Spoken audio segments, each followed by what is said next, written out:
పన్నాదాత్రి పన్నాదాత్రి అనగానే ఒక పని మనిషి దేశం కోసం తన ప్రాణాలను సైతం లెక్క చేయకుండా రాజుల తిండి తిన్నటువంటి ఆమె రుణం తీర్చుకోవడానికి దేశభక్తితో తన ప్రాణాలని అడ్డు వేసి ఎలా కాపాడిందనేది లెసన్. అద్భుతమైన లెసన్ అండి, అస్సలు మిస్ అవ్వద్దు. అందుకే నేను వాట్సాప్ ఇక్కడ పెట్టాను.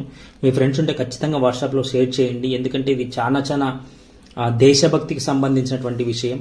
సో ఒక పని మనిషి ఎలా ఉండాలో తెలుసుకోవాల్సినటువంటి విషయం. సో కాబట్టి నచ్చినట్టయితే లైక్ చేయండి, మీ ఫ్రెండ్ వాళ్ళు కూడా చూడండి, తప్పకుండా స్కిప్ చేయకుండా చూడండి. ఇప్పుడైతే కవి గురించి చూద్దాం. సో కవి వచ్చేసి ఓగేటి పరీక్షిత్ శర్మ.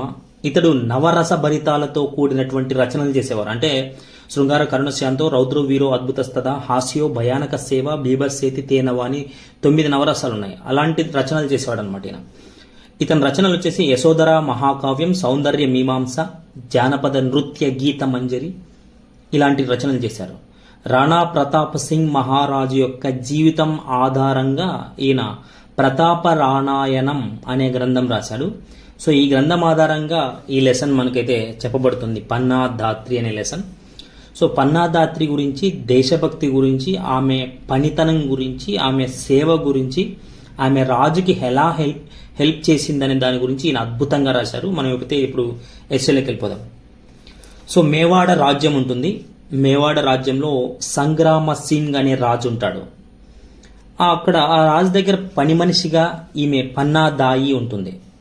అత్యంత శక్తివంతమైనటువంటి మహిళ, ఎప్పుడు కూడా విశ్వాసంతో కూడినటువంటి మహిళ, ఎప్పుడూ సత్యమే మాట్లాడేది ఈమె.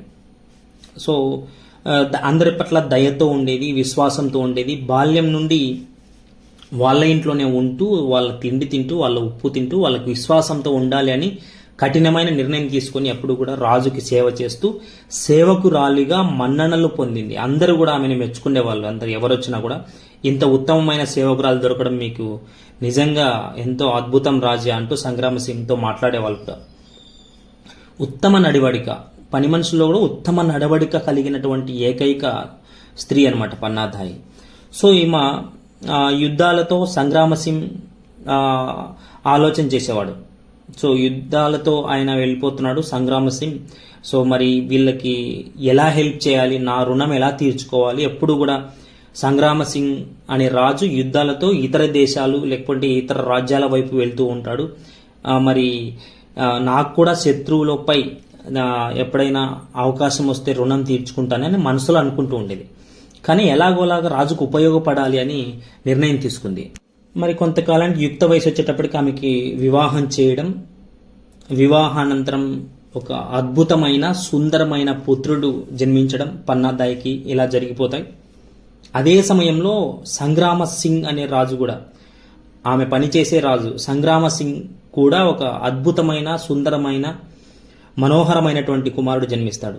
సో ఇద్దరు కూడా చాలా ప్రకాశవంతంగా ఉంటారు. వాళ్ళు ఇద్దరు ఒకే దగ్గర ఆడుకుంటూ ఉండేవాళ్ళు. సో అతనికైతే ఉదయనుడు అని పేరు పెడతారు రాజుగారి యొక్క కొడుక్కి. సో ఉదయన్ని ఆమె కొడుకుని ఇద్దరిని కూడా సమానమైనటువంటి దాంతోనే చూసుకుంటూ ఉండేది. ఎటువంటి భేదాలు లేకుండా చూసుకుంటూ ఉండేది అనమాట. రాజు కొడుకుని ఆశీర్వదించడానికి దేశ నలుమూలల నుంచి రాజులు వచ్చారు, ఆశీర్వదిస్తూ ఉన్నారు. అలాగే పనిలో పనిగా పన్నాదాయి గానంతో ఇద్దరు నిద్రపోయారు. అక్కడ వచ్చినటువంటి వాళ్ళందరూ కూడా ఆమె గానం అంటే పాట, అంటే లాలి అంటారు కదా, లాలి లాలి అనుకుంటూ, సో ఇలాంటి పాటలు పాడుతూ వాళ్ళిద్దరిని నిద్రపుచ్చేది ఆమె పన్నాదాత్రి. పని మనిషి అయినా కూడా ఇద్దరిని సమానంగా చూసేది. ఆ రాజులందరూ ఈమె ఎవరో చాలా గొప్ప స్త్రీ ఉన్నట్టుంది అని అనుకునేవాళ్ళు. దేశ ప్రజలు ఇద్దరు సోదరులలాగా ఉన్నారేంటి అని అనుకునేవాళ్ళు.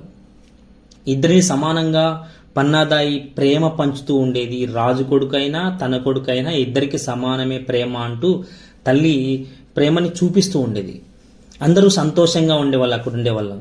ఆ పిల్లలిద్దరు కూడా శరీర సౌష్ఠవంలో ఇద్దరు సమానంగా ఉండేవాళ్ళు. ఇద్దరు కూడా ఒకే విధమైన దేహ దారుఢ్యం కలిగి ఉండేవాళ్ళు. సో ఈ విధంగా ఒకసారి ఆపద సంభవిస్తుంది అని ఆమె తెలుసుకుంది. ఒకసారి ఆపద వస్తుంది అని కొందరి ద్వారా తెలుసుకున్నటువంటి పన్నాదాయి క్రూరుడైన బీర్బల్ రాజు, క్రూరత్వంతో కూడిన బీర్బల్ రాజు రాజకుమారుడు ఉదయనుని చంపడానికి వస్తున్నాడు అని ఆమె తెలుసుకుంది.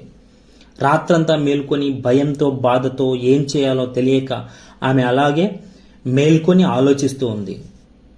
25 సంవత్సరాలు రాజవంశంలో తిండి తింటూ ఉన్నాను, మరి రాజుకి ఎలాంటి ఉపయోగపడని నేను ఈరోజు ఎలాగైనా రాజుకు ఉపయోగపడాలి అనే నిర్ణయం తీసుకుంది. నేడు వారి రుణం తీర్చుకునే అవకాశం నాకు వచ్చింది. రాజభక్తి దేశభక్తి అంటే ఏంటో చూపించే అవకాశం నాకు వచ్చింది అని బాధపడుతూ ఏడుస్తూ తన కొడుకుని రాజు కొడుకులాగా ఉదయనునిలాగా వేషం వేసింది. పడుకొని ఉన్నారు ఇద్దరు. తన కొడుకుని తీసుకొని రాజు కొడుకున్నటువంటి డ్రెస్ అంతా కూడా అతనికి వేసి అక్కడ పడుకోబెట్టింది. మరి రాజు కొడుకుని తీసుకొని తన కుమారునిగా మామూలు సాధారణమైన డ్రెస్ వేసుకుంది. సో ఇలా వేసుకొని ఇంకా బయటికి అడవిలోకి సొరంగ మార్గం ద్వారా వెళ్ళడానికి నిర్ణయం తీసుకుంది. వెళ్తూ వెళ్తూ తన కుమారుణ్ణి ఒక్కసారిగా రాజకుమారుడిగా మార్చేసింది కదా ఆమె తన కుమారుణ్ణి. కాబట్టి ముద్దులు పెట్టుకొని గుండెలకు కత్తుకొని ఏడుస్తూ కన్నీళ్ళు ఆగకపోయినా అలాగే తన కుమారుణ్ణి తల నిమురుతూ అక్కడ పడుకోబెట్టి చివరిసారిగా ఒక ముద్దాడి అక్కడి నుంచి బయలుదేరింది. అర్ధరాత్రి స్వరంగ మార్గం ద్వారా రహస్యమైన అడవి ప్రాంతంలోకి ఆమె బయలుదేరింది. ఎవరు? పన్నాదాయి. ఎవరి కొడుకుని తీసుకొని వెళ్ళింది? రాజుగారి కొడుకుని తీసుకొని వెళ్తుంది. తన కొడుకుని అక్కడే పడుకోబెట్టి వెళ్ళిపోయింది.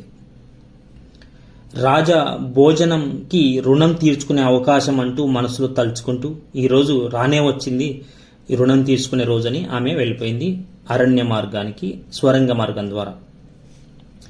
ఉదయాన్నే బీర్బల్ రాజు భయంకరంగా అరుస్తూ కేకలు పెడుతూ తన సైన్యంతో రావడం, నిద్రిస్తున్న బాలుడిని కత్తితో 2 ముక్కలుగా నరకడం జరిగింది. అలా బీర్బల్ తన ఖడ్గంతో ఉదయనుని చంపేశాను అని కేకలు పెడుతూ శత్రువులు ఇంకా నాకు లేరు, నాకు అడ్డు లేదు అంటూ కేకలు పెడుతూ రక్తం ఓడిన ఆ కత్తితో హాహాకారాలు చేసుకుంటూ వెళ్ళిపోయాడు. మరి పన్నాదాయి అడవిలో తన రాకుమారుని దాచుకొని తల్లిలా పెంచింది అతన్ని. 18 సంవత్సరాలు వచ్చేంత వరకు రాజకుమారుని అలాగా పెంచింది అజ్ఞాతంలో. రాజుకి యుక్త వయసు వచ్చిందంటే 18 సంవత్సరాలు దాదాపు వచ్చేటప్పటికి బీర్బల్ చనిపోయాడు అని తెలుసుకున్నటువంటి ఆమె ఉదయనునితో చిత్తౌడు రాజ్యంకి వచ్చేసింది.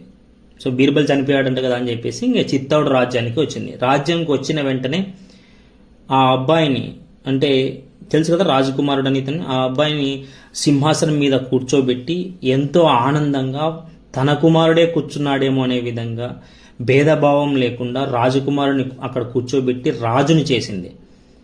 పన్నాదాయి త్యాగం రాజవంశ చరిత్రలోనే ఒక కలికితురాయిగా మిగిలిపోయింది. సో పన్నాదాయి అంటే దేశభక్తురాలు, విశ్వాసపరురాలు, సత్యపరురాలు. ఇలా తన కుమారుణ్ణి త్యాగం చేసి కూడా ఎంతో ఆనందంగా తన కుమారుని చూసుకుంటూ ఆనందపడేది. ఇది పన్నాదాయి యొక్క సారాంశం, పన్నాదాత్రి యొక్క సారాంశం. నచ్చినట్టు లైక్ చేయండి, మీ ఫ్రెండ్స్తో వాళ్ళకి షేర్ చేయండి. తప్పకుండా స్కిప్ చేయకుండా చూస్తుండండి. ఇద్దరికైనా షేర్ చేయండి, చాలా ఉపయోగపడుతుంది. Thanks for watching. 3 6600.